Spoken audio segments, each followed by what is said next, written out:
প্রিয় বন্ধুরা, একদল প্রত্নতত্ত্ববিদ হযরত আদম আলাইহিসসালামের কফিন খুঁজে কিছু অদ্ভুত জিনিস পেয়েছে বলে দাবি করেছে এবং সেই কফিনের পাশে থাকা একটি গোপন নকশা খুঁজে পেয়েছে। সেই নকশায় কিছু রহস্যময় জায়গার কথা উল্লেখ আছে। এই ঘটনা আপনার কল্পনার চেয়েও বেশি রোমাঞ্চকর হতে পারে, তাই ভিডিওটি শেষ পর্যন্ত দেখতে থাকুন। জেরুজালেম একটি শহর যা তিনটি প্রধান ধর্মের জন্য অত্যন্ত গুরুত্বপূর্ণ। এই শহরেই অবস্থিত চার্চ অফ হোলি সেপালখার, যাকে মুসলিমরা কানিসা কিয়ামা বলেও চেনে। খ্রিস্টানদের কাছে এটি সবচেয়ে পবিত্র স্থান হিসেবে বিবেচিত হয়। বলা হয়ে থাকে এখানেই হযরত ঈসা আলাইহিসসালামকে ক্রুশবিদ্ধ করা হয়েছিল। প্রাচীন খ্রিস্টান ও ইহুদি ঐতিহ্য অনুযায়ী এটি শুধু হযরত ঈসা আলাইহিসসালামের ক্রুশবিদ্ধ হওয়ার স্থানই নয়, বরং এটি পৃথিবীর প্রথম মানব হযরত আদম আলাইহিসসালামের চূড়ান্ত বিশ্রামস্থল বলেও মনে করা হয়। তবে এই পবিত্র স্থানকে ঘিরে আরেকটি ঐতিহ্য রয়েছে যা খুব কম মানুষই জানেন। প্রাচীন ইহুদি বর্ণনা অনুযায়ী বিশ্বাস করা হয় যে স্থানে হযরত ঈসা আলাইহিসসালামকে ক্রুশবিদ্ধ করা হয়েছিল সেই একই জায়গায় হযরত আদম আলাইহিসসালামের দাফনও সম্পন্ন হয়েছিল। এই রেওয়ায়েতের আলোকে এই স্থান শুধু মানবজাতির প্রথম মানব হযরত আদম আলাইহিসসালামের চূড়ান্ত বিশ্রামস্থলই নয়, বরং পৃথিবীর সবচেয়ে পবিত্র স্থানগুলোর একটি হিসেবেও বিবেচিত হয়। ইসলামে হযরত আদম আলাইহিসসালাম ও বিবি হাওয়া আলাইহিসসালামের কবর সম্পর্কে কুরআন বা সহিহ হাদিসে কোনো নির্দিষ্ট তথ্য পাওয়া যায় না। তবে কিছু অপ্রমাণিত ইসলামী রেওয়ায়েতের মতে তাদের কবর সৌদি আরবের জেদ্দা শহরের আশেপাশে অবস্থিত। অন্য কিছু বর্ণনায় বলা হয় হযরত আদম আলাইহিসসালামকে শ্রীলঙ্কার আদম স্পিক নামক পাহাড়ে অবতরণ করা হয়েছিল এবং সেখানেই তার কিছু নিদর্শন থাকতে পারে। কিছু ইসরায়েলি রেওয়ায়েতের মতে তাকে বাইতুল মুকাদ্দাসের কাছাকাছি এলাকায় দাফন করা হয়েছিল। নতুন প্রত্নতাত্ত্বিক তথ্য ও বৈজ্ঞানিক গবেষণায় হযরত আদম আলাইহিসসালাম ও বিবি হাওয়া আলাইহিসসালামের কবর সম্পর্কে এখনও পর্যন্ত কোনো বস্তুগত প্রমাণ পাওয়া যায়নি। কিন্তু 2024 সালের ডিসেম্বর মাসে জেরুজালেম সফরে আসা এক পর্যটক চার্চ অব দ্য হোলি সেপালখারের নিচে একটি প্রাচীন সুড়ঙ্গ আবিষ্কার করেন, যা পুরো বিষয়টিকে নতুন মাত্রায় নিয়ে যায়। গবেষকদের দাবি ছিল এটি কোনো সাধারণ সুড়ঙ্গ নয়, বরং এর ভেতর এমন কিছু লুকানো রয়েছে যা মানবজাতির সব বিশ্বাসকে নাড়িয়ে দিতে পারে। এই সুড়ঙ্গটি গির্জার নিচে থাকা একটি রহস্যময় কক্ষে গিয়েছিল। প্রত্নতত্ত্ববিদরা যখন সেই কক্ষটি খুলে দেখেন সেখানে একটি প্রাচীন সমাধি পাওয়া যায়।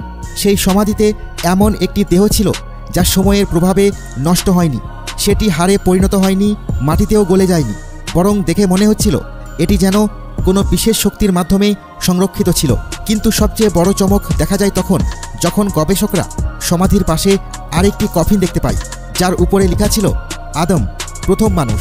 এখানেই প্রশ্ন ওঠে, তাহলে কি সত্যিই হযরত আদম আলাইহিসসালামের কবর জেরুজালেমে অবস্থিত?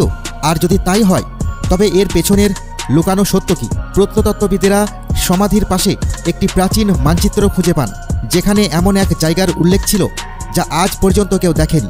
কিছু গবেষকের মতে এটি এমন এক স্থান হতে পারে যেটিকে জান্নাতের দরজা হিসেবে বিবেচনা করা যায়।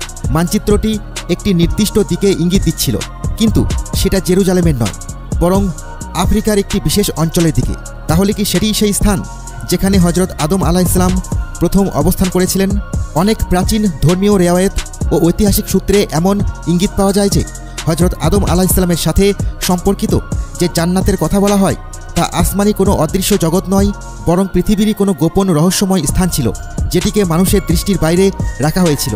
বিশ্বাস করা হয় এই জান্নাতই সেই স্থান যেখানে হযরত আদম আলাইহিসসালাম নির্দিষ্ট বৃক্ষের ফল গ্রহণ করেছিলেন, আর এরপরই তাকে পৃথিবীতে পাঠিয়ে দেওয়া হয়।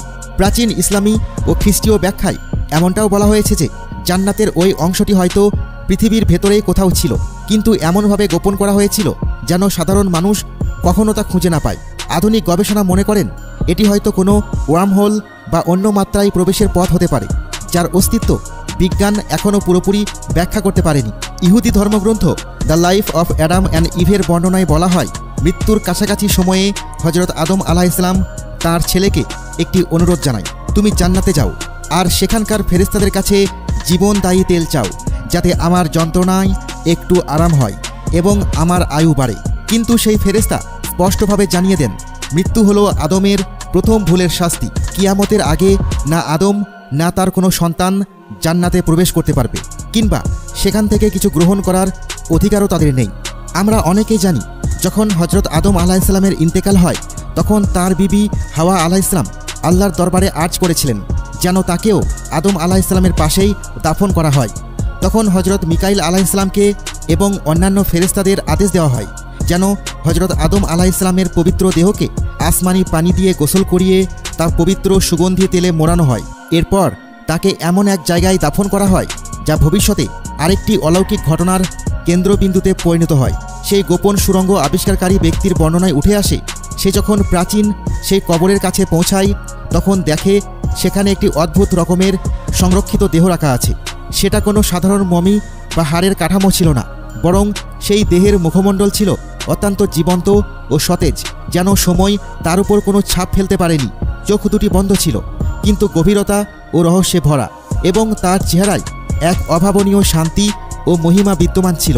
বর্ণনাকারীর দাবি, সে আরও দেখেছে সেই স্থানে এমন অদ্ভুত পোশাক পরা মানুষ প্রবেশ করে। তাদের একজন ছিলেন এক যাজকের মতো। সেই যাজক একটি তাঁবুতের ভেতরে হাত বাড়িয়ে একটি নারীর সাদা কোমল হাত বের করেন এবং তা গভীর শ্রদ্ধার সাথে চুম্বন করে বলেন, সাব্বাত, আমাদের মা। ইহুদি ভাষায় সাব্বাত শব্দটি বিবি হাওয়া আলাইহিসসালামকে বোঝাতে ব্যবহৃত হয়। তাহলে কি সত্যি এটি হজরত আদম আলাইহিসসালাম ও বিবি হাওয়া আলাইহিসসালামের সমাধিস্থল ছিল? আর যদি তাই হয় তাহলে সেই স্থানটি কি সেই জায়গা যেখান থেকে তাদের জান্নাত থেকে পৃথিবীতে নামানো হয়েছিল? যদি সত্যিই এমন কোনো স্থান থাকে তবে আজ পর্যন্ত কেন তা গোপন রয়ে গেছে? তবে আমার ব্যক্তিগত দিক দিয়ে মনে হচ্ছে এই প্রত্নতত্ত্ববিদ এবং ইহুদিরা মিলে এমন কাল্পনিক গল্প নিজেরাই লিখে প্রচার করছে। আপনাদের মতো কি বলে তা অবশ্যই আমাদের কমেন্ট করতে ভুলবেন না।